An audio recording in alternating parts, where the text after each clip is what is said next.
الرجیم بسم اللہ الرحمن الرحیم ان هذه امتکم امتا واحدہ وقال النبی صلی اللہ علیہ وسلم المسلم کجسد واحد صدق اللہ العظیم۔ پھر سیاست چھوڑ کر داخل حصار دی میں ہو، پھر سیاست چھوڑ کر داخل حصار دی میں ہو، ملک و دولت ہے فقط حفظ حرم کا ایک ثمر، ایک ہوں مسلم حرم کی پاسبانی کے لیے، نیل کے ساحل سے لے کر تاب خاک کاشغر۔ صدر محترم ذی وقار مہمان خصوصی اور معزز سامعین کرام، یہ بات روز روشن کی طرح آیا ہے کہ عالم اسلام کسی ایک خطہ میں محدود نہیں، بلکہ اس کے پرستار ہر بر اعظم میں زندگی بسر کرتے نظر آتے ہیں۔ بالخصوص بر اعظم ایشیا اور افریقہ میں مسلمانوں کی تعداد کروڑوں میں ہے، اور کم و بیش 55 ملکوں پر مسلمانوں کی آزاد اور خود مختار حکومتیں ہیں، جن میں توحید و رسالت کے پرستاروں کی تعداد 1.5 ارب نفوس سے بھی زائد ہے۔ گویا اس کرۂ ارض کا ہر چھٹا آدمی دین اسلام کا پیروکار ہے، مگر مقام صد افسوس یہ ہے کہ امت مسلمہ میں فکر و نظر کی وحدت کا فقدان ہے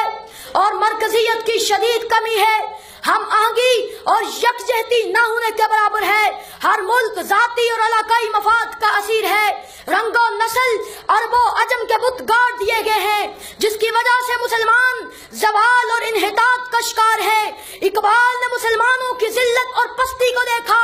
اور تاریخ کے اوراق کو کھنگالا۔ اقبال اپنی آنکھ سے اسپین کی بدحالی کو دیکھا، قرطبہ کو دیکھا، قرطبہ کی جامع مسجد کا گھوڑوں کا استبل بنا ہوا دیکھا،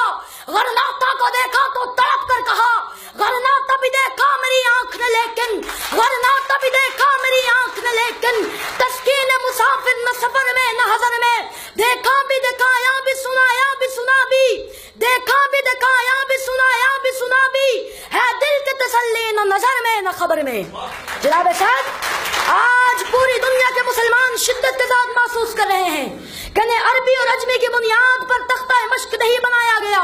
ان کے خلاف لسانی اور علاقائی بنیادوں پر جنگ نہیں کی جا رہی، بلکہ یہ ساری فوج کشیاں، یہ بحری بیڑے، یہ گیسی کٹر، یہ فاسفورس بموں کی برسات، یہ گوانتانامو بے اور ابو غریب جیل کی سزائیں صرف اور صرف اس لیے ہے کہ ہم مسلمان ہیں اور لا الہ الا اللہ پڑھنے والے ہیں۔ مسلمانوں کو غلام بنانے کے لیے یہ سب کچھ کیا جا رہا ہے، لیکن مسلمان مزاحمت کرتے ہوئے کہتے ہیں ہری ہے شاخ تمنا ابھی جلی تو نہیں، دبی ہے آگے جگر مگر بجھی تو نہیں، جفا کی تیغ سے گردن وفا شارہ کی کٹی ہے برسر میدان مگر جھکی تو نہیں۔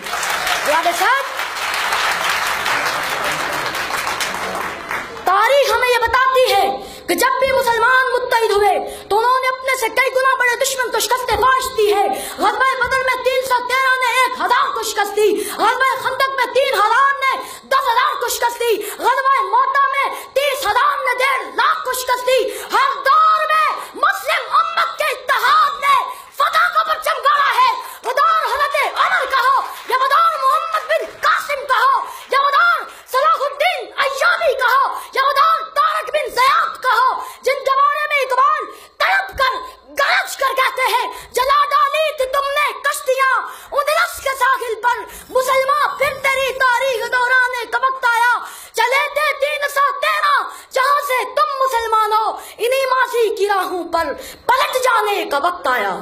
جناب صاحب، فطرت کے تمام مظاہر ہمیں اتحاد اور اتفاق کا درس دیتے ہیں۔ اگر ہم ستاروں کو دیکھیں تو ستاروں کی وحدت شب کے اندھیرے چاک کر کے رکھ دیتے ہیں، سنگریزوں کی وحدت سے کوثر جام لیتے ہیں، قطرے سے دریا، ذرہ سے صحرا، کرن سے سورج کی تابش حاصل کرنے کی قوت بنا جاتی ہے، اور